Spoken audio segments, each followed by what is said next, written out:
All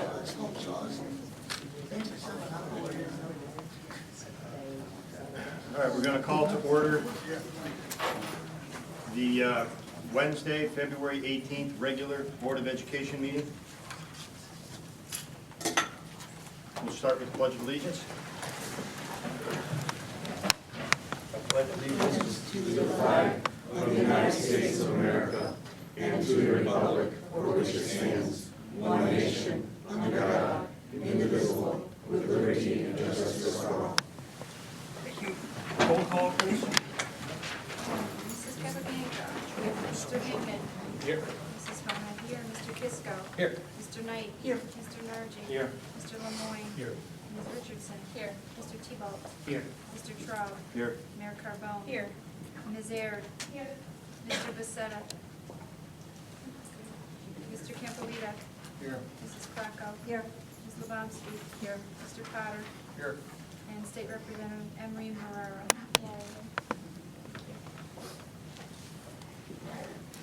Okay, school community session. The board invites members of the community to speak on topics to be addressed in the agenda or on other topics of interest.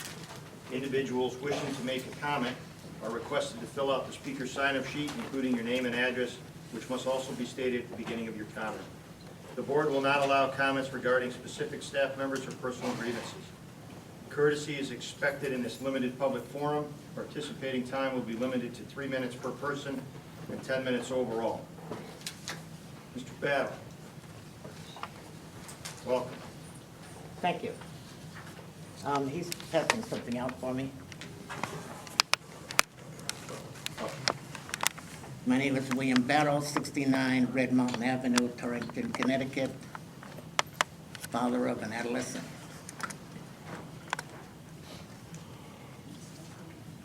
What he's passing out to you was an article in yesterday's local paper on the educational op-ed part by a man by Mr. Berger who writes Paul Elijah's Almanac.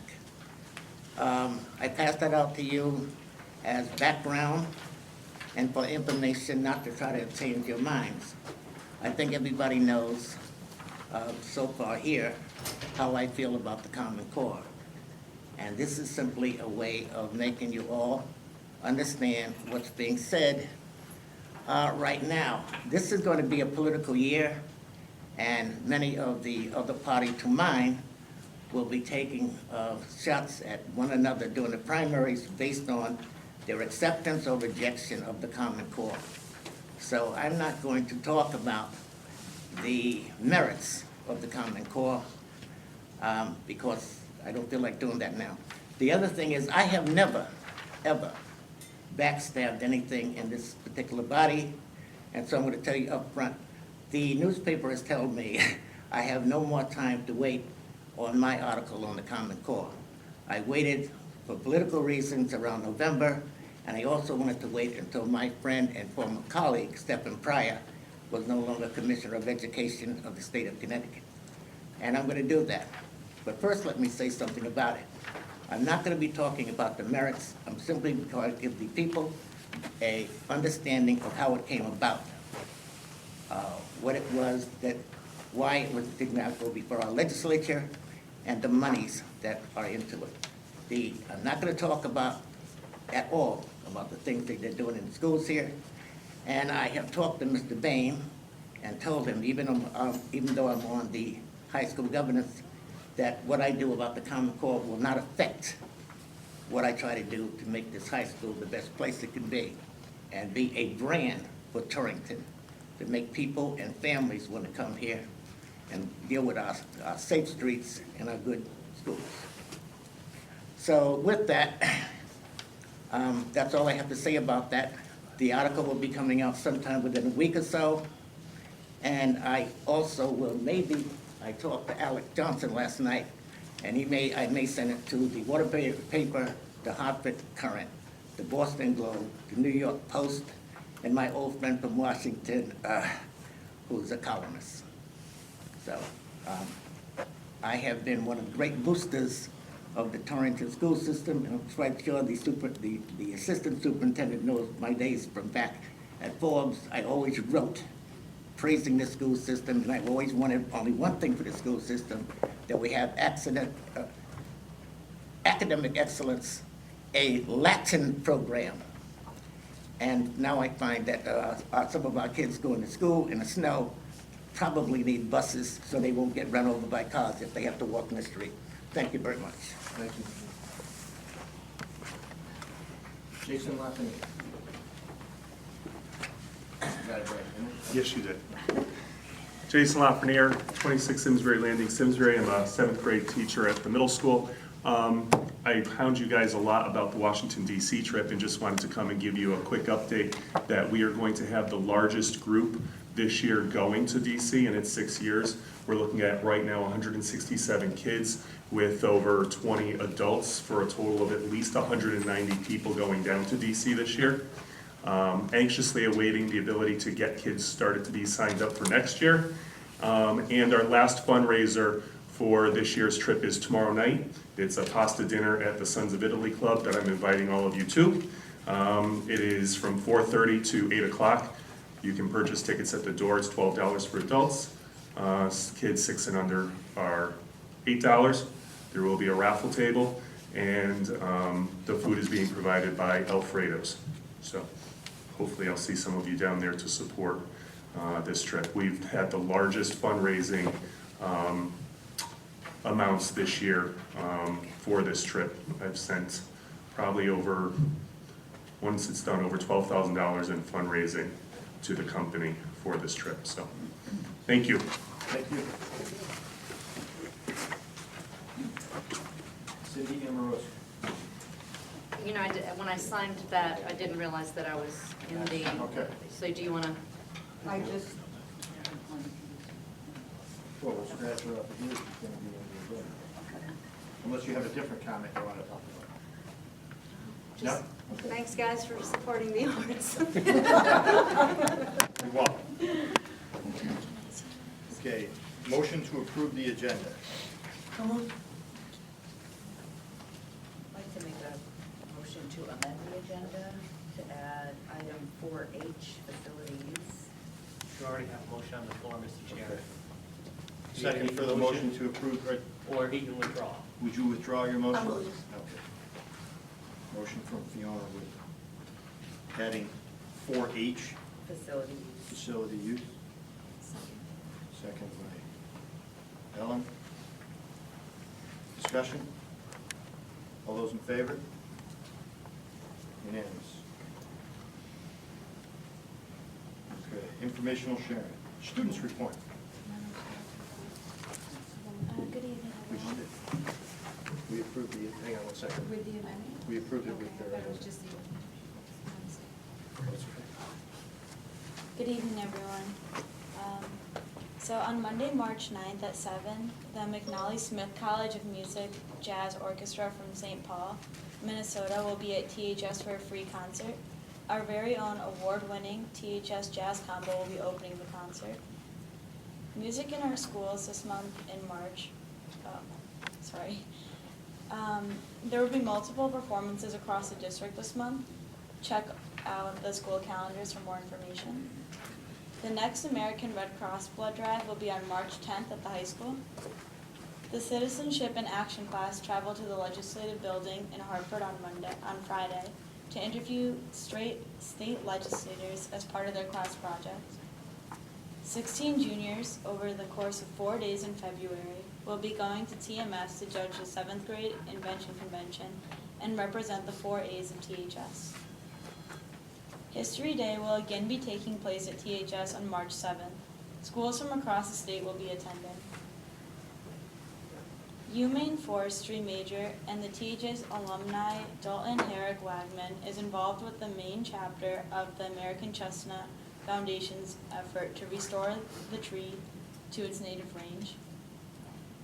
CAP school testing will take place Tuesday, March 10, 2015, during periods 1, 2, and 3. The Air Force JROTC had a successful change of command ceremony last week, in which Senior Luigi Ocasio was promoted to Cadet Wing Commander of Torrington High School. Students in the THS crafts class have been making modified pillowcase dresses. which will be donated to Little Dresses for Africa. They also made items the first semester that were donated to Fish. The boys' swim team participated in a series of physical challenges this week to raise awareness for PTSD. This year's winter play, Every 17 Seconds the Crowd Goes Wild, is a funny and compelling production that features a family of startled kids who are left to fend for themselves by their parents, who have taken off to pursue their own selfish interests. The show dates are February 19th, Friday, February 20th, and Saturday, February 21st at 7. Between 50 and 100 students from THS will be spending a full day shadowing employees at local businesses this month. This opportunity, brought together by the school counseling department, Robin Ladversus, and business teacher Andrew Marchand, involved over 40 businesses from a wide range of career fields. Thank you.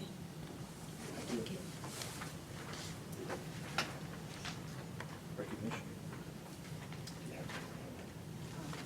We did already.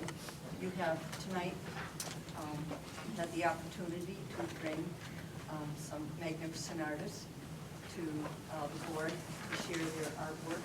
And I would like to ask Cindy to please come forward and tell us more about your famous students and the program there in the class they're with you, participating in with you.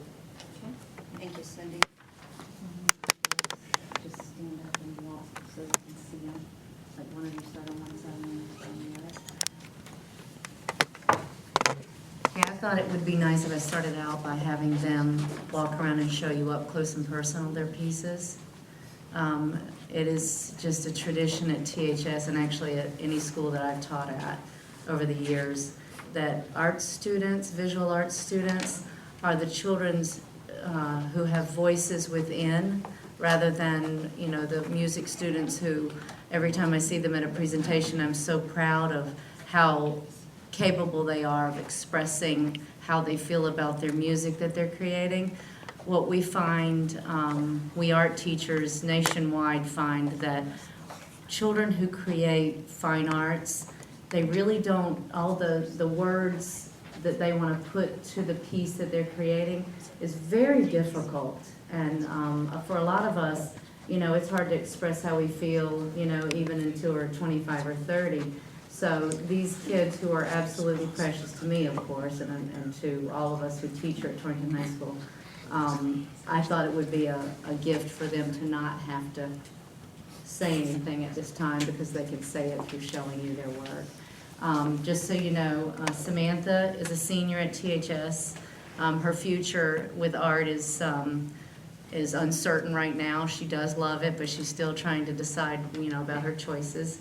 But she won an honorable mention at the Scholastic Art Awards in sculpture. The title of her piece is Klaus.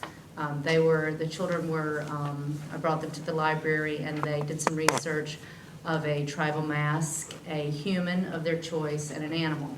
And they were to combine all three of these together in a sculpture. And that was her solution, was these three things kind of colliding as one. And then they wrote a story that went along with it, which hers could definitely go so far as to being a children's story one day. So that could be something that could maybe springboard a future career. Cody's piece is a vessel, but it's also sculptural.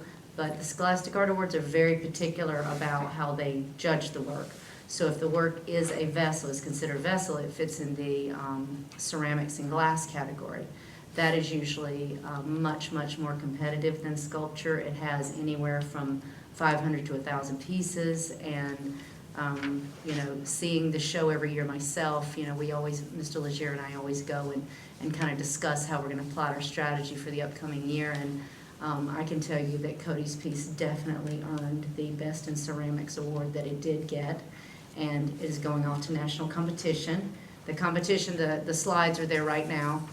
The judges are ceramicists and artists from all over the world, and they come in and they see these approximately 2,500 pieces from the nation. And the last gold winner that went on to win a national award was in 2004 for us. So this is the first time that we've had this opportunity for quite some time, so we're very excited. So, and Cody is a junior. He's mentioned that maybe he'd consider doing a portfolio. Many of my art teacher friends said, Cindy, this kid needs to make a portfolio. I said, you know me, I'll push as hard as I can push. But, he's got a wonderful supportive family, and so does Sam, and we're just very lucky that you guys are letting us keep 3 art teachers at Torrington High School, because we are having fun with these kids. They love it. It is that area that those kids that fall through the cracks land right in the art room, and that is right where we want them to be. So, if you have any questions, I'll be glad to answer. How many hours goes into That is a this? great question. The coil form that Cody's holding is the main project that's made in our Ceramics 2 course. It starts out with a set of pinch forms, and then it goes on to the coil form. The coil form takes approximately 8 weeks from start to finish. So from idea to creation to colorizing the surface to firing it the second time. And both of our kilns right now are 15 years old, and there's been knowledge that there's issues with them, but they're still firing, and okay, they're gonna make it through this year, I think.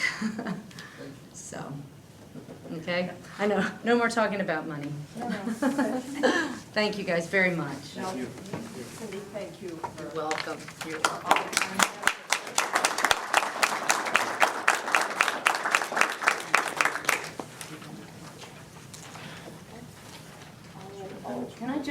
Can I just say one more thing?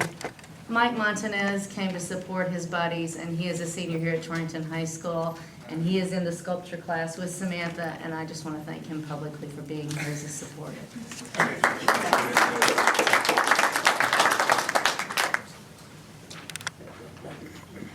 Be careful walking out there. Yeah. Patches of ice,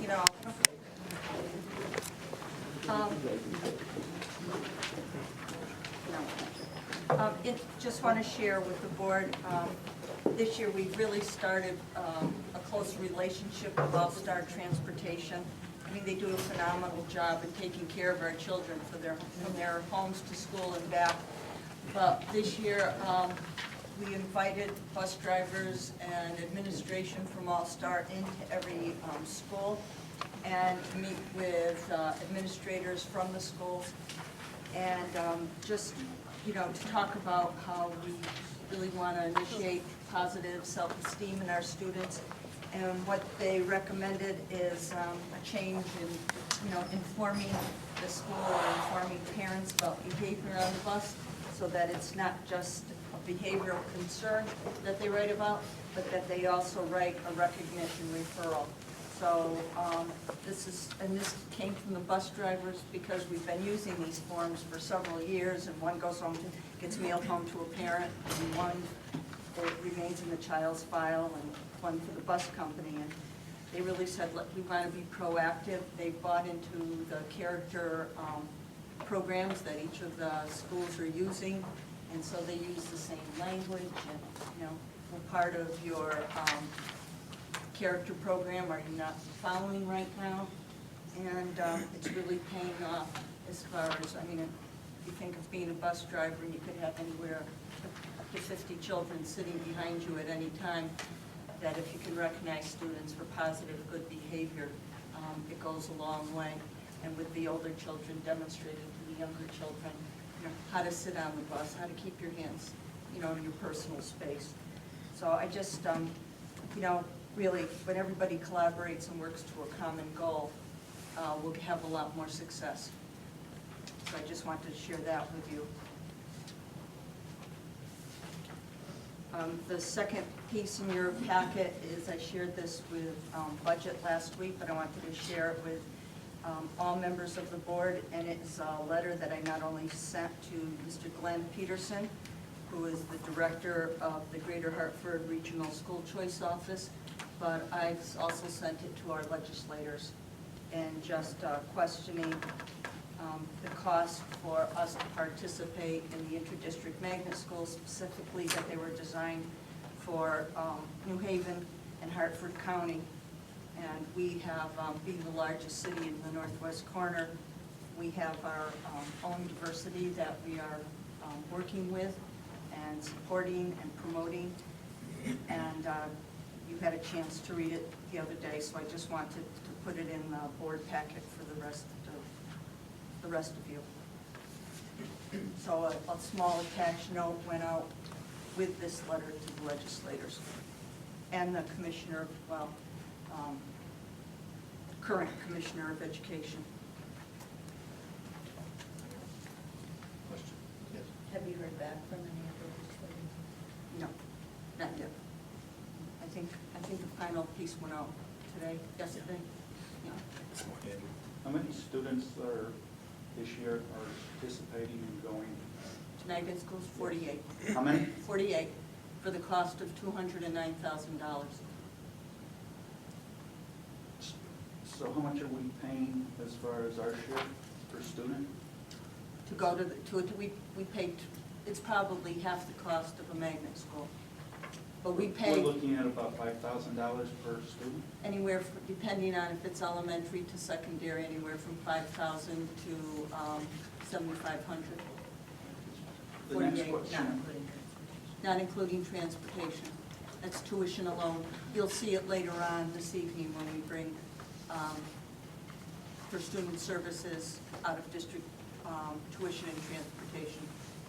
Do you know if any of those parents would be willing to either publicly or privately talk to the board or board members as to what's motivating them to want to send their children to these schools? I generally ask because they have to come and demonstrate a residency form to either the assistant superintendent or superintendent's office prior to us signing off. And many of them, it's convenient because they work in that direction.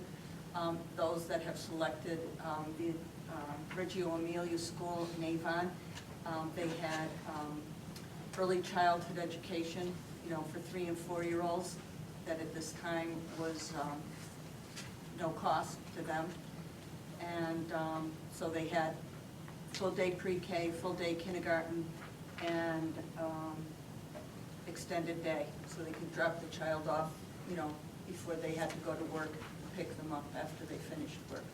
So what's the educational uniqueness that The theme, that allows this is- them to qualify, or there is no educational aspect to it? It's Oh, yes, there's because they're K-5, the elementary schools are K-5, and it may be the specific theme of the elementary school. It's the integration of arts across all subject areas, and of the other 17 correct magnet schools, it could be any theme from science to engineering to multiple intelligences to, I don't know all 17 themes, 18 themes they have now in their schools. Global studies. and how are we deficient in those areas? We are a comprehensive high school. That's pretty much what our focus and theme is right now. I still think it'd be great if these parents would reach out to the board, like I say, either publicly or privately, so as to get a better grasp of what they have to say. So we as a board can potentially deal with making the school, our school district, one in which we will be satisfying their needs. I think that's what we're here to do, isn't it? Thing too is they're all brand-new schools with all the amenities of technology and everything else. They've been built, the earliest one was built in 2001, and most of our schools are, they look good when you go in, but we don't have all the amenities of a brand-new school.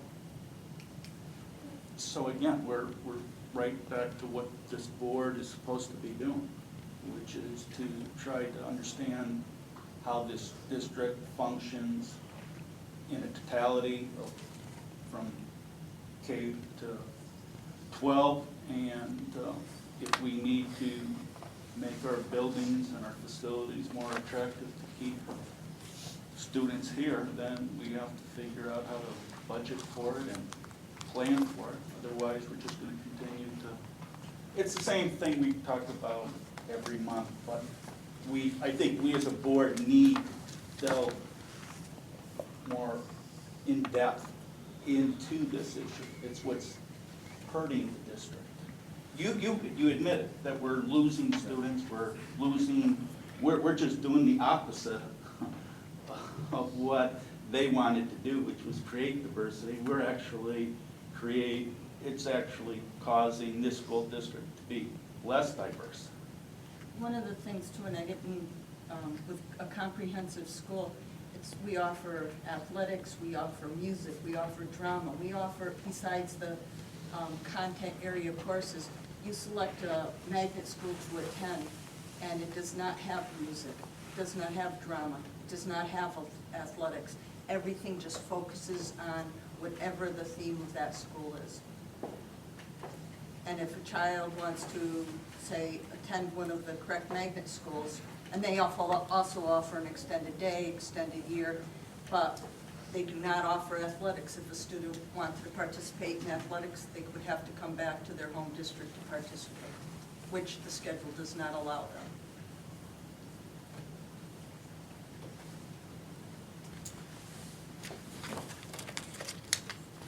Early childhood grant selection summary.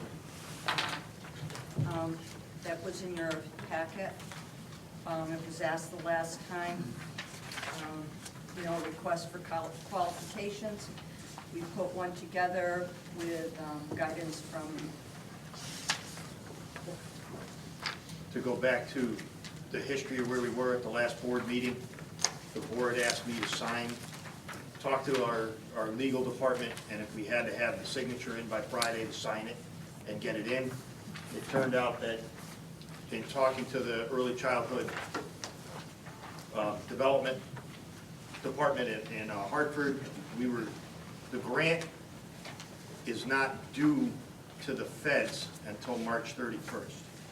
The state is writing the grant and would like our information by March 1st. What they needed for us to sign was just an MOU that we were going to look for the spaces, which went out. But in talking to our legal counsel, they did feel that because of the size of this, it had to be publicly advertised and people had to have the right to bid on it. We went out for an RFQ. It was reviewed at budget last week. No, I'm sorry. Okay. But in your packet is the request for qualifications that went out, the copy of the ad in the paper, so that you see that we followed all procedures that was recommended. Also, a copy of the grant, now that we have more detail about it too. And as of the 42 full-day, full-year extension slots, they will go to Torrington Public Schools. So we are looking for space. We're hoping that this will help alleviate our compliance for young children, because we will be able to have quality early childhood programs for 4-year-olds, rising 4-year-olds and 4-year-olds, and be able to integrate them with their peers. And we're looking at 2 sites, possibly at East School and 2 sites at Vogel-Wetmore. So we'll have these preschools located uptown and downtown. So the money will stay with the district. Yes. On page 5, says location of early learning provider site, and it says Torrington Child Care Center, 42 spots. That was from the original. We had to have this paper in before the last board meeting. This has now changed. They didn't put an up-to-date one in today. Okay. It's now Torrington Public Schools. They will have 17, I think, and Head Start will have some, but we'll have a total of 66 slots throughout the entire district, of which Torrington Public Schools will have 42. Well, the balance of them are the called improved slots. Yes. The ones that are going to the other 3 are the ones that are extending them from part-day to full-day. Yes, This is a change from the original plan, right? yes. Do you know why we're changing the original plan? What's the reason? We- Budget committee had asked that we look at it if we did this in-house. Yeah, we found that there's 2 things. Very rarely do we get a grant that we can measure. We've been saying, and I'll go back to Mr. Cavanero, when I first got on the board, always harping at the administration at that point of how do we measure this, how do we measure it, how do we measure it. In this situation, we started all-day kindergarten last year. We know throughout the district that we have a deficiency in incoming first graders. You know, there are areas that need improvement. By adding the all-day kindergarten, we should theoretically see next year that number should decrease because we're now offering kindergarten, which should help make most of those students on task by the time they hit first grade. With keeping the pre-K in-house, we get rid of our special ed deficiency where we were not matriculating our special ed students with regular ed students, which we have been written up 2 years in a row by the state. And this would allow us to do that. The cost is covered through the grant for these additional kids. It's theoretically a 4-year grant, but it's renewable. However, again, we know the children entering kindergarten this year, we have a pretty good database of where their skill set was at. We'll know next year how we improve first grade through what we did in kindergarten. By us having the pre-K in-house, we should, again, in 1 year, see an improvement in the pre-K kids, and in year 2, see an improvement even further in the first grade kids' abilities. And if we were not able to see that, we would then know that this program is not necessarily functional. The board can assess it, and the board can say, we'll keep doing it, we shouldn't keep doing it, it's working, it's not working. But we have the ability to actually create the program, tweak the program, and watch the results as the children enter our first grade and know whether the early childhood initiative is working. You know, it gives us a little more of a hands-on, whereas if it was done off-site, you're getting what you get. And, you know, and we just wouldn't have the input to tailor it and to say, no, we need to work on this, we need to work on that. I think it's always, there's always been an ask about, you know, are you over in Hartford, are you looking for opportunities to improve our school district without a cost directly to, I mean, we all pay for it, we're all taxpayers, okay, but still, you know, why should another city get it when we qualify to get it? And so, and we know that we have 380 students, or children, not students, but right now we have 383-year-olds who will be of age to participate in this program.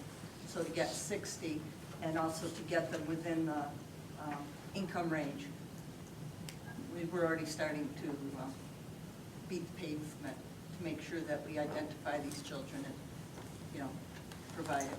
The children who will be in this program that are, who are children with special needs, will be a mainstream program, or will it still be a special program for them? No, it'll be a mainstream program where their teacher will go and co-teach with the pre-K teacher. And some children will come, depending upon their needs, some children will be in the program all day and all year. And some children might be only in the program for an hour now and then go back to the resource room and then come back in. It's going to be tailored towards the child's needs. So in doing that, we'll still be adhering to the benchmark of the least restrictive and most appropriate setting. Absolutely. And we're working with Dr. Mary Beth Ruger out of UConn, colleague of mine for several years. Nice lady. And yeah, and very sharp lady, and she's guiding us, and Yvette and myself, in how this should be developed. So when you get somebody with her expertise to do it for free, you grab it and you go. Absolutely. Yes. So I'm just a little confused. You've gone out for the RFQ? Yes. Okay. And you're also proposing that the Board of Education compete for this grant? Yes. Okay. So who's going to judge the grants, the bids as they come in? If we're actually competing with the other preschools? It's not, well, it wasn't necessarily as a compete, it was, we went out for bid, and we priced it in-house. And if it was bid at a more competitive rate, we would use the outside source, but if it was not bid, if we could do it for the cost, we would keep it in-house. It wasn't a guaranteed, it was a request for qualifications, not necessarily an open bid. And we felt that we could meet the qualifications and we could meet the bid. And forgive me, I didn't read the entire bid spec, for qualification spec. That included a submission of the cost, what they proposed they can, No, they have to work within the guidelines from the state. The cost What is they fixed. so, okay, so I'm really confused. The So amount you're- of money being provided is fixed. Yeah, It's at a flat rate from the state. right. The grant originally, when it was proposed, had to be an outside source. It could not be done in the public schools. When I talked to them in Hartford, we found out that 6 other school districts are keeping it in-house, and they said that we have the ability to keep it in-house. Because they didn't have programs within their cities So- to take them on, so that's when the state changed to say that school districts Right. could take it on. So we've kept the fact that what we did in the cost sheet that you have there is, which has been a pet peeve of, I know mine and I know Fiona's and Ellen's and others, in making sure that we have the full cost in a grant. Because a lot of times in a grant, the grant application asks for a salary. So a salary gets written in based on a contract, but it doesn't include the insurance benefit, the workman's comp, the liability, which in this spreadsheet, we added the insurance benefit, the workman's comp, the liability, to make sure that at the end of the day, that we're not accepting $1 million to cost the taxpayers $1.4 million. So in this case, we know that we're accepting $1 million, and at the end of the day, there's going to, no, it doesn't have the total down the bottom here. It used to have it on there. There's going to be a $56,000 surplus. So it kept us below the amount of money we were getting, and a little bit of money in case there was something small that we didn't catch. There's always those things you don't want to make sure you're planning for. But If also a special comes- needs kid with an IEP that requires a para, we'd have the money for that para. No, that's special ed, that's Okay, so federal we're funding, you can't double dip. These bid specs said that the qualifications, statement of qualifications had to be submitted no later than 4 PM on Tuesday, February 3rd. Yeah. And you've received those Yes. and reviewed them? Yes.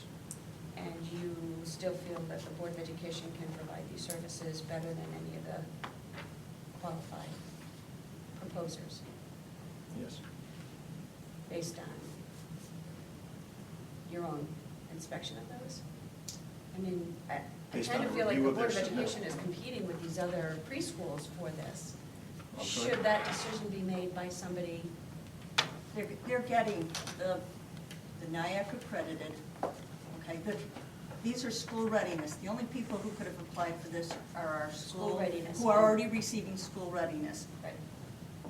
They didn't want more. They wanted to be able to take their half programs and make them full programs. So the children will be there all day. If they had a couple extra spaces, they added a few spaces, but they could not absorb the 42. And if they did, they would have had to, regardless of who it was, they would have had to find an off-site position. We even thought of just doing them in the schools and having them run it, but because of unions and, the requirements of that, we decided against that, so then it rests in our lap. But everybody's been part of this whole process because they're all members of the Joint and Early Childhood Collaborative, and it's just, if we can get this program for another you know, when we look among our 4 programs, now there's 60 children, let's go for it. Okay, so, we weren't competing with other preschools for this grant fund. Correct?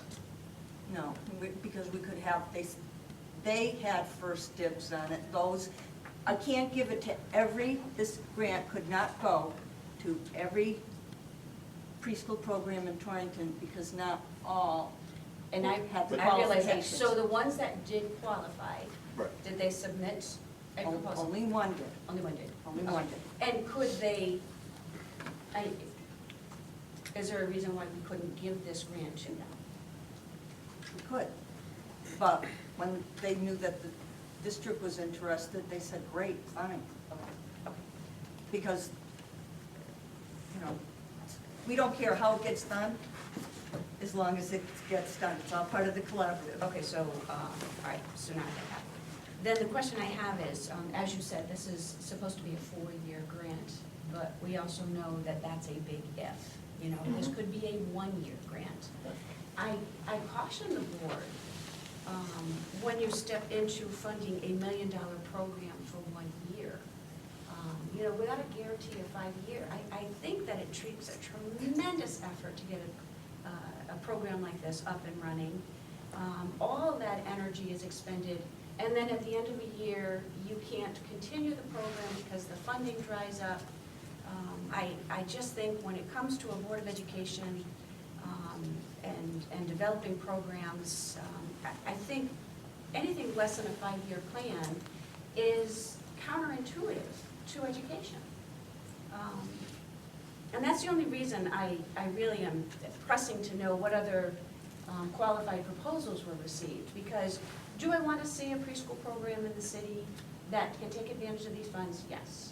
Do I think that the Board of Education should undertake this magnitude of a project? I am not so sure that it's, you know, it's the wisest use of our resources. And by resources, I don't necessarily mean, you know, the $1 million that we receive, but all of the other resources that we know go into those. You know, how the building principals are affected, you know, all of the extraneous. I have half of administrators in the program because we realize to do this, there will be 4 full-time teachers and another 8 part-time teachers. And so you're looking at 12, you know, more teachers that need to be evaluated. And so that's built into the program. Well, I just felt compelled to be on record as how I felt was, you know, about us undertaking this. You know, clerical, Yeah. The problem is if we don't take it on, we have to send the 20 children that we have out to a daycare at our cost. So our special ed budget will go up by the cost of the daycare, which is, as we see in this grant, they assume $18,000. So we would, in order to get those children matriculated with regular ed kids, we would have to send our kids to someone else's facility with the staff to support it, because that's what's required. So, Are we serving, we're currently serving those kids right in our district right now, in the Yes, we preschool are. programs that exist? Some. Some. the 20 kids that are in the special ed program are served in the district. Okay. We serve children with special needs multiple ways. One, they come to the school and receive their therapy, whatever, and go home. 2, if they are already established in the preschool in town, and as long as it's NIAC accredited, we can send somebody there to provide the services, itinerant teacher, speech and language therapist, whatever. 3rd way is that we have classrooms where we co-teach. One is at Hilltop and the other one is at Head Start. And then a 4th way is that we have self-contained classrooms within the district, and those are the ones of which we are out of compliance. And the self-contained, I mean, that is, it's been a determination that that's the least restrictive environment for them? Or has it been determined That was the easiest way for us to deliver the services that needed to be delivered at that time. and cost reimbursement from the state For what, for for special education preschool? Not enough. No. The percentage, is it in accordance with the excess cost grant, or is it higher? It's a higher percentage than excess cost? I don't know, but it's not enough. And right now, we have over 60 children on a list that once they turn 2 years, 9 months, we have to do an assessment on to see delivered services. That's why if we can have them in a preschool program, we can go there, we can observe, we can say what to do, you know, and really see, is it because they're children of poverty, children of second language. This grant is supposed to be for 4 years, and then the state put into an effect a 10-year program last year, the Smart Start money, which we can apply to going forward as well, if this doesn't come to fruition. I appreciate, you know, the state's, I mean, as we all know, the governor's budget just came out today, and, you know, I have great concerns about some of the cuts. Early projections are, you know, that our municipality is pretty much level funded, but with all of the programs and state programs that are being cut, I caution the board to venture out into something that's, you know, that's a year-to-year guess at best. I guess my main concern is that if 1 year or $1 invested in early childhood could save us a lot of money down the road for special education and other support services. You can't deny that that's true, I just, You know, But it's a at the pretty good same return. point, very rarely has the board sat in a position that they can take a program and evaluate that program.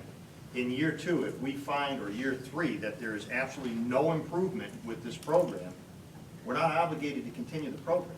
what if the But we would funding be dries able up? to, I'm sorry? If the funding dries up after year 1, I mean, you're not going to have that ability anyways. Right.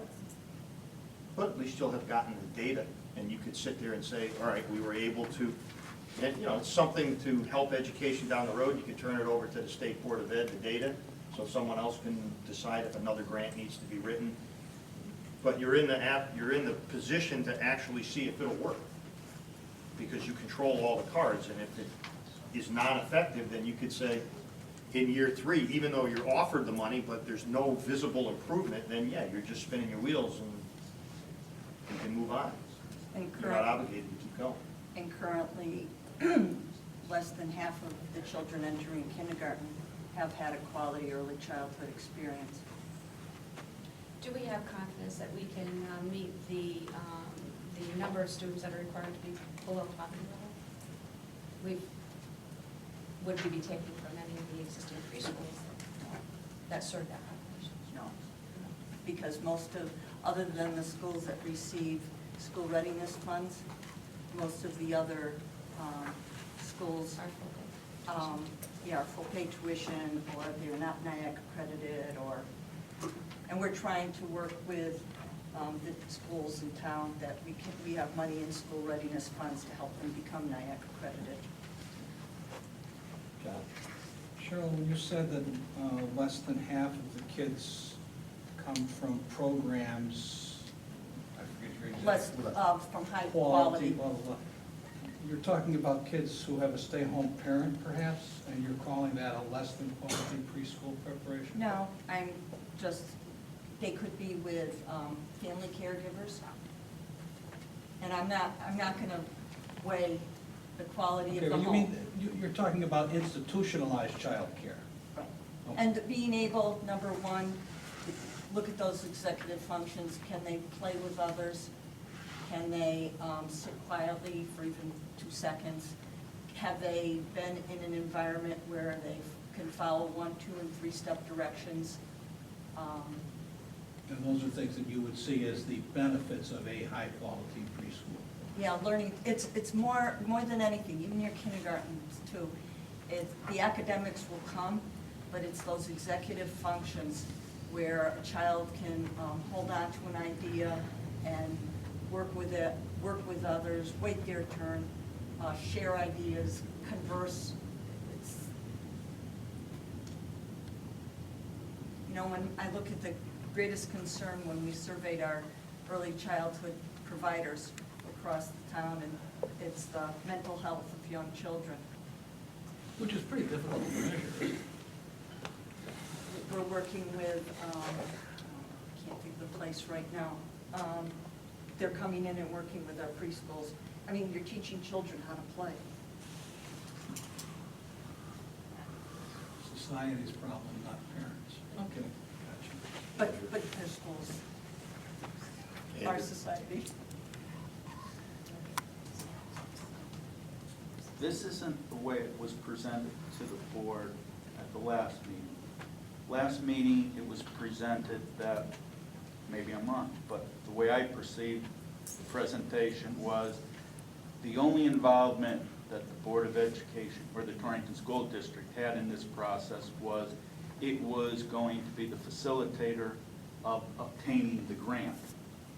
We would get the grant money, and then private entities would utilize this money to provide these services.